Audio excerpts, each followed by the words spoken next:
자, 여러분, 그러면 이번 시간에는 벼의 물질 생산과 수량 구성 요소에 관해서 기본적으로 지난 시간에 설명을 좀 드렸죠.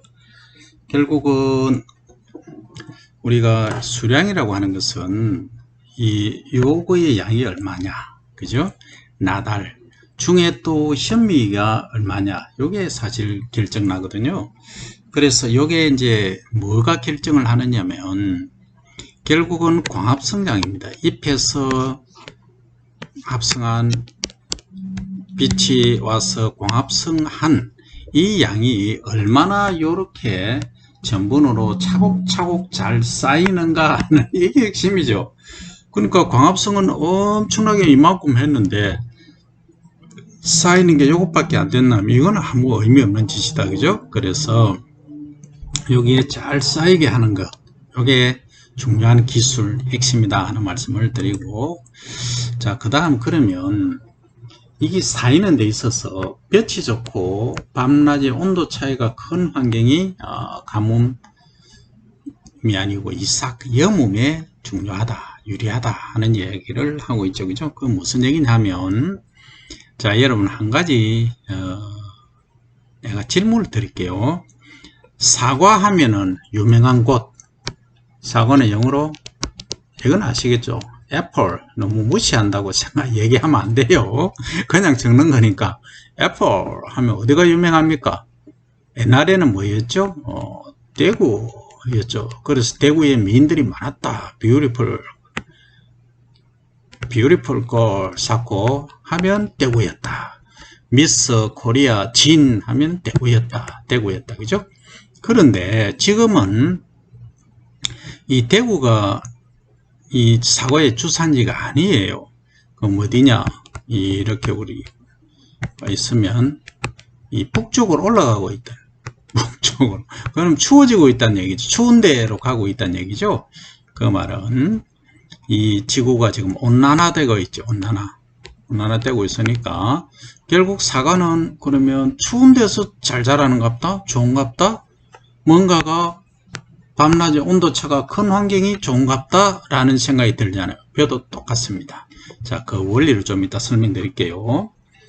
먼저 개화 후 꽃이 핀 일수 이쯤 되고 이렇게 잘라 봅시다. 일단 잘라 보면 온도가 25도씨 되면 현미 천알의 무게가 맥시멈으로 되는 게 23도씨, 좀 고온이면 빨리 등숙이 된다는 거죠. 그럼 맥시멈으로 되는 게 요 타이밍이다, 그죠? 요 23도씨 이상 되면은 최고 무게가 되는 게 25일 정도 되면 다 됩니다. 그 다음에 20일이네. 20일 정도 되면 20한 1일. 그 다음에 이제 20도씨 정도 되면은 맥시멈이 되는 날짜가 이쯤 된다. 이게 이제냐 30일 정도 된다. 그죠? 근데 저온일 경우 얘는 15도씨 저온이죠. 이 정도면 너무 낮다 이 말이죠. 그러면 여기서 뭐 이렇게 시간이 뭐 이렇게 되겠죠. 맥시멈이 되는. 그러면 여기는 한 45일 한 50일 정도 걸리겠죠.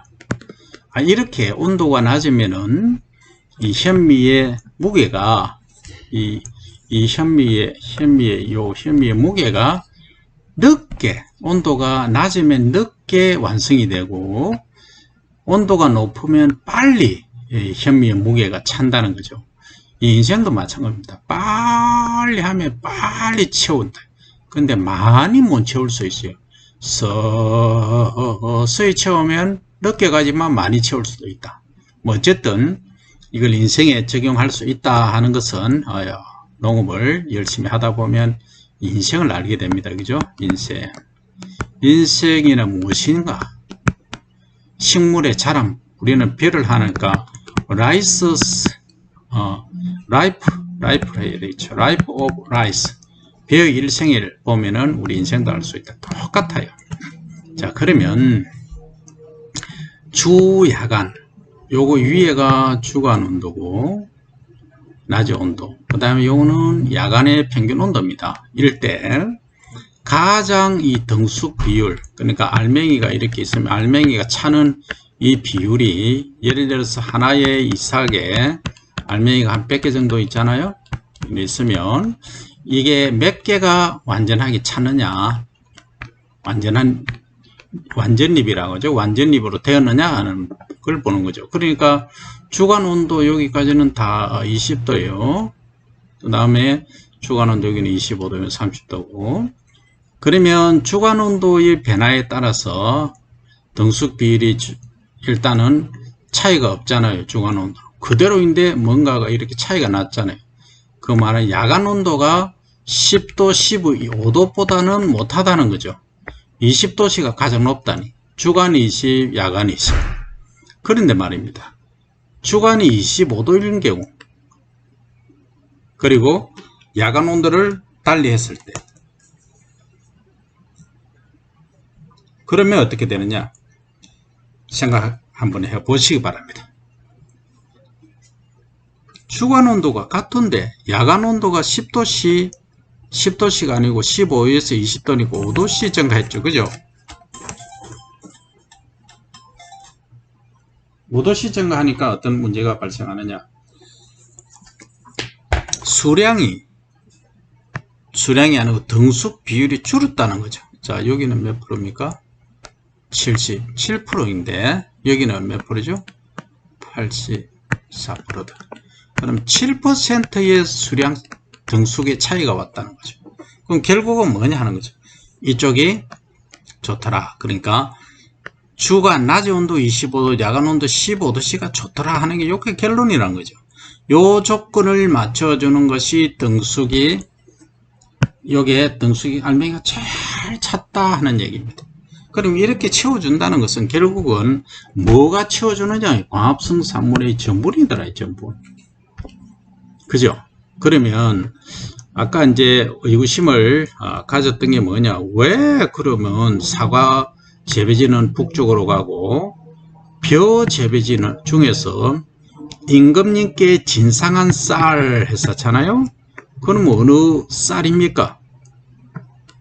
경기도 이천이라고 합니다. 이천 쌀 하면은 아주 유명하다. 임금님께 진상을 했으니까, 에이, 누가 그러겠지. 교수님, 그건 아니 옛날에 궁전하고 궁궐하고 이천하고 가까이 있었으니까 그렇죠. 많이 안 떨어졌으니까. 이렇게 또 항의하는 학생이 있을 것 같아요. 있을 수 있죠. 그 항의는 해야 됩니다. 그런데 말입니다. 지금도 이천 쌀 하잖아요. 그럼 뭐냐? 결국은 이 이천의 특징이 그 당시 요 일교차가 낮하고 밤의 온도차가 컸다 하는 게 결론입니다. 실제 그렇습니다. 자, 그래서 그 사례를 어디서 볼 수 있느냐 하면, 이제 낮에 광합성을 많이 했잖아요. 낮에 온도가 높아서 햇빛이 쨍쨍 쬐서 광합성을 많이 했어요. 많이 했음에도 불구하고 밤에는 어떻습니까? 밤에는 뭘 합니까? 호흡이죠. 밤에는 리스피레이션. 이 광합성은 뭡니까? 없어. 광합성은 없어.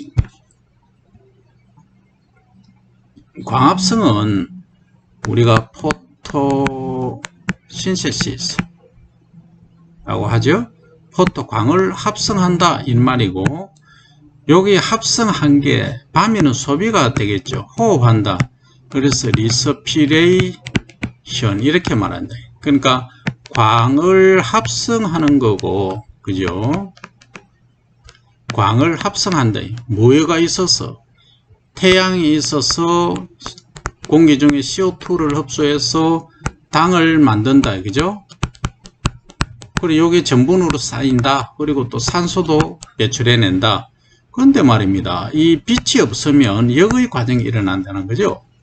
그래서 이 호흡이 많아진다. 만약에 온도가 밤 온도가 20도 또는 25도씨로 갔다고 가정해 볼까요? 25도씨로 가면 호흡이 엄청 많아지는 거죠. 그러면은 등수 비율은 아마 한 이 정도 올 거예요. 이 정도. 이렇게 우리가 이거 인공기상동에서 인위적으로 만들면 되는데, 여기서는 외부 환경에 따라서 이제 했기 때문에 통상적으로 이런 경우가 없습니다. 낮에 25인데 밤에 25인 경우는 없죠. 그러면 이렇게 되면은 이런 문제가 발생한다는 거죠. 그래서 우리가 생리적으로 잘 이해를 하면 이 전분이 축적되는 거, 감소하는 걸 알 수 있다. 그러면 말입니다. 사과가 왜 북쪽으로 쫙 적지가 옮겨지나요? 그걸 보면 사과가 있는데 우리 사과 중에서 가장 맛있는 사과 뭐라고 그래요? 꿀사과란 말이 있습니다. 사과가 이렇게 있으면 안에 씨방이 있죠. 이렇게 갈라져서 씨방이 있는데 이 주변에 노랗게 된 사과 보셨나요? 일명 꿀사과라고 부른다. 어디에서 생산이 되나요? 얼음골. 어디? 밀양 얼음골. 그죠? 가장 비쌉니다. 그 다음에 또 경북, 청송, 옛날에 유명한 데죠. 그죠? 교도소 있는 곳으로 뭐 유명한 곳입니다. 그 다음에 또 어디입니까?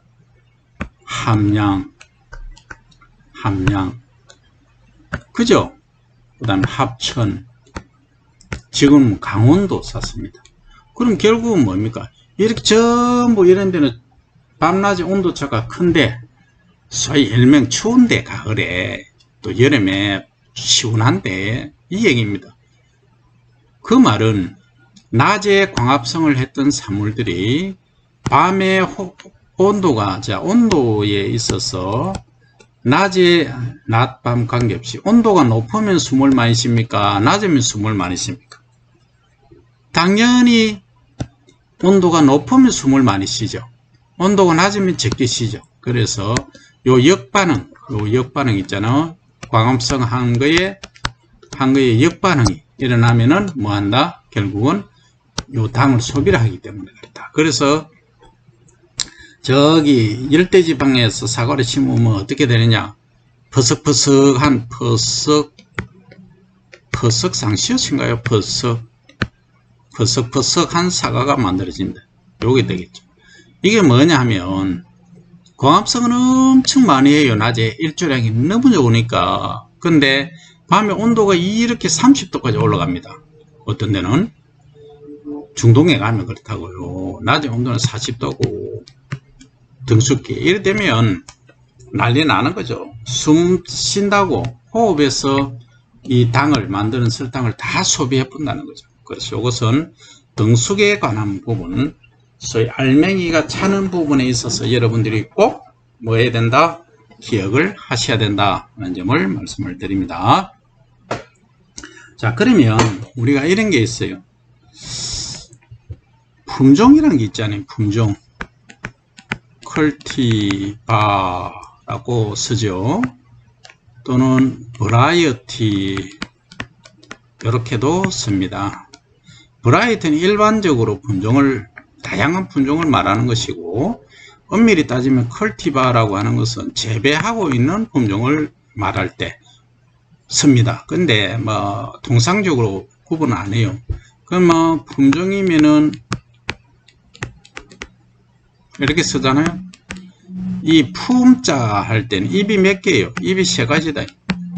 이 말은 입이 세 개니까 세 개의 조건을 다 만족시켜 줘야 된다. 이렇게 여러분들이 이해를 하시면 간단하겠죠. 세 가지 조건은 교수님 뭐였습니까? 품종이 갖춰야 될 조건. 처음, 두 번째, 내가 있지만 크게 세 개. 뭡니까? 우수해야 된다. 그죠? 그 다음에 한쪽에만 심으면 된다? 아니다. 광지역성이에요. 그 다음에 또 뭡니까? 지속적이어야 된다. 연속성이 있어야 된다. 수시로 변하면 안 된다. 이거죠. 요게 품종이 갖춰야 될 조건인데, 우리가 일상적으로 재배하는 품종은 뭐 밥맛 좋은 품종, 병충해에 강한 품종 이렇게 이야기를 하지만 실제 이제는 조생종, 중생종, 만생종 이렇게 보통 이야기를 하지 않습니까? 이렇게 이야기하는 이유는 어디 있느냐 하면은 요것은 조생종은 생육기간이 120일 정도밖에 안 되고 120일에서 140일, 중생종은 140일에서 160일, 그리고 만생종은 170일에서 180일 정도 생육기간, 파종에서 수확까지를 말합니다. 요 기간을. 그럼 일생이죠. 일생이. 그런데 수량이 조생종하고 만생종의 차이가 나느냐? 날 수도 있고 안 날 수도 있다. 그러면 교수님 아까 말씀하실 때 잎이 있고 광합성에서 천천히 자라면 더 크게 간다, 많이 간다 했잖아요. 예외가 있다는 거죠. 예외는 법칙은 없죠. 그런데 웃깁니다. 그러면 생육기간이 며칠 차이 나는 거예요? 거의 50일에서 그죠? 40일에서 50일 그죠? 그러니까 45일 플러스 마이너스 5일이나 차이 난다는 거죠. 45일이나 차이 난다. 그럼 45일 동안 그러면 광합성에서 알맹이가 차는 이 등숙기 기간이 차이가 나느냐? 등숙기는 아무리 길어도 10일 차이 납니다. 그럼 어디서 차이 나느냐? 그럼 35일, 한 달 이상 차이가 나는 것은 어디서 차이 나느냐 하면 종자를 파종을 해서 발화를 해서 분할을 하고 이렇게 키가 자라고 하는 이 소위 영양 생장 기간하고 주로 영양 생장 기간, 생식 생장 기간은 거의 30일 똑같아요. 그러면 이렇게 가지가 치고 잎이 커지고 하는 요 영양 생장 기간, 기본 영양 생장 기간, 요 기간이 짧다는 거예요. 30일 정도 만생종보다. 그러면 짧으면 수량을 깎아내려고 하면 요 잎이 자라는 속도 또는 잎의 광합성 양, 당을 만들어내는 양이 뭐 해야 된다는 얘기예요. 만생종보다는 조생종이 훨씬 강해야 된다는 얘기죠. 그렇지 않나요? 이게 훨씬 광합성 양이 많아야 된다는 거죠. 그래서 이 광합성 양을 광합성 속도로 이제 표시를 합니다. 요 시간당 제곱 센티미터당 이산화탄소, 요거는 제곱미리입니다. 요 D 표시한 것은. 그래서 미리그램 이산화탄소가 몇 그램 정도 합성이 되느냐, 이렇게 시간당으로 본 거예요. 대시 제곱미터다, 그죠? 제곱미터, 그죠? 자, 그러면 몇 미리그램으로 몇 미리그램은 1000분의 1g이죠, 그죠? 그러면 1000분의 1g이니까 만약에 30이라고 가정하면 100mg이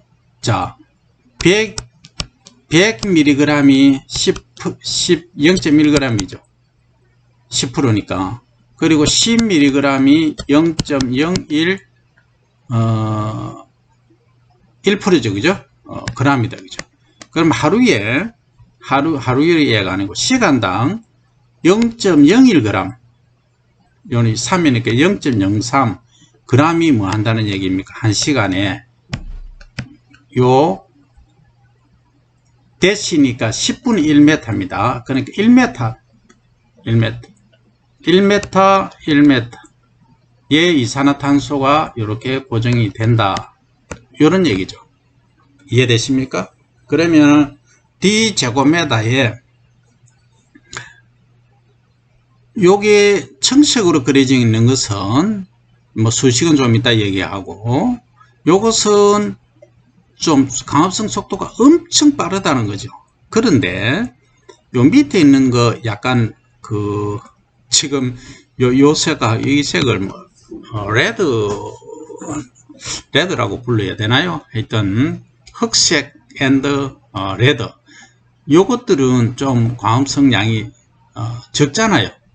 그렇죠. 그러면 주로 조생종은 이렇게 광합성 양 속도가 크고 만생종은 좀 약하다, 이렇게 이해를 하시면 됩니다. 그런데 지금 여기서는 그걸 갖고 얘기한 게 아니고 질소 함량을 갖고 얘기했다는 거죠. 그러니까 단위 제곱미터당 질소 함량을 5를 준 거, 10으로 준 거, 15, 20g으로 준 거예요. 그러면 1제곱미터에 20g으로 주었을 때, 15g, 10g, 5g으로 주었을 때 얘기입니다. 그러면 통상적으로 우리가 비료를 지금은 밥맛 좋은 쌀을 해서 10으로 주지만 수량을 많이 높이려고 하면 한 20으로 많이 주는 게 수량이 많겠죠. 물론 병에는 많이 걸리겠지만, 그죠? 그래서 해보니까 요게 이제 이삭이 입집을 쫙 뚫고 이삭이 나오잖아요. 출수가 된다 그러잖아요. 출수. 그러면 출수 시에 출수할 때 가만히 보면 출수하고 한 2주간이 첫 번째는 뭐 솔직히 그 수분 수정이 이루어진다고 알맹이가 거의 차지 않습니다. 한 열흘째부터 차는데 한 15일 거의 한 20일 한 7, 8일까지 전 모양 딱 손톱으로 짜면은 우유처럼, 그리고 이제 한 15일 정도 되면은 15일에서 20일 정도 되면은 딱 누르면은 이 알맹이 나다를 요걸 누르면 요게 이제 누르면은 어떤 형태냐 하면은 이 풀처럼 좀 끈적끈적해집니다. 그걸 무슨 식이? 호숫기를 한다고 했죠. 호숫기. 그러니까 요걸 젖익음 때, 그죠? 전유자를 써서 유숫기, 풀익음때를 풀호자를 써서 호숫기, 요렇게 말한다고. 요때는 광합성이 엄청 많이 빠르다는 거죠. 질소 함량이 증가에 따라서.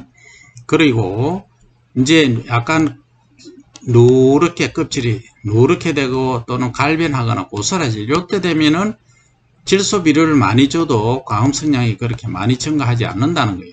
그럼 요게 아까 얘기한 뭐 조생종하고 만생종의 특성하고 비슷하다. 여러분들은 이렇게 이해를 하시면 되겠죠. 품종 간의 차이하고 등숙 시기에 관한 차이이긴 해도 이렇게 활용을 하시라 하는 말씀입니다. 이번 시간은 여기까지 하고 다음 시간에 뵐게요.